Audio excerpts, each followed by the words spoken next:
Ini adalah 12 hal yang kita tuntut dari kalian kalau memang kalian mau menunjukkan bahwa kalian masih berpihak kepada masyarakat. Pertama, sahkan rancangan undang-undang perampasan aset sekarang juga sebelum 5 September tengah malam. Kedua, pecat anggota DPR yang terbukti menghina rakyat Ahmad Syaroni, Deddy Sitorus, Bambang Pacul, dan yang lain-lain itu yang berjoget-joget di parlemen.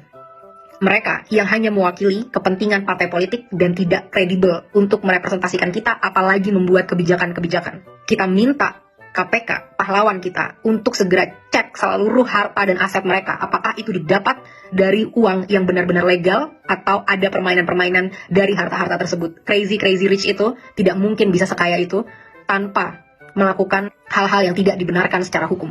3. Bebaskan pihak-pihak yang kalian tahan karena menyampaikan aspirasinya.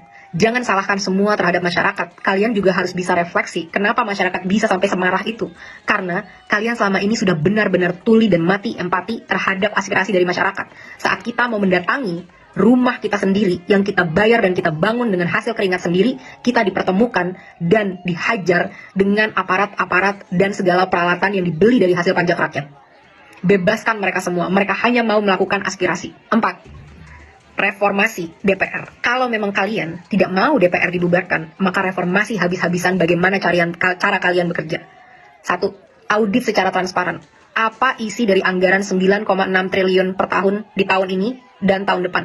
Apa itu? Setiap sennya kita mau tahu dengan jelas. Dan setelahnya, setelah 7 hari, kita mau kalian laporkan penyerapan anggarannya setidaknya setiap bulan kepada rakyat. Kita mau tahu apakah investasi kita itu benar-benar membuktikan dan memberikan kesejahteraan, atau ini semua hanya investasi bodong untuk kepentingan-kepentingan pihak-pihak tertentu. 2. Rampingkan segala anggaran. Tidak ada tunjangan-tunjangan ini, itu, tunjangan beras, dan lain sebagainya. Dan rampingkan jumlah anggota DPR. Bersihkan DPR dari pengkhianat-pengkhianat rakyat.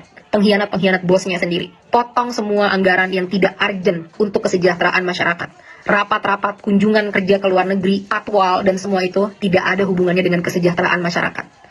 Hentikan budaya gila hormat, karena kalian semua adalah karyawan. Bertingkahlah seperti karyawan. 3. Tolak mantan napi korupsi sebagai anggota DPR ataupun anggota BUMN.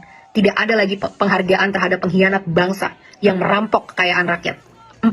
Hapuskan semua perlakuan istimewa yang menciptakan kesenjangan antara rakyat dan parlemen, yang membuat parlemen mati empatinya dan tidak mampu membuat kebijakan yang berpihak kepada rakyat. Contohnya, bayar pajak tidak boleh lagi ditanggung oleh APBN, harus ditanggung oleh individu. Kita tidak mau lagi melihat ada pengawalan khusus terhadap anggota parlemen. Mereka harus bertingkah layaknya masyarakat. Semua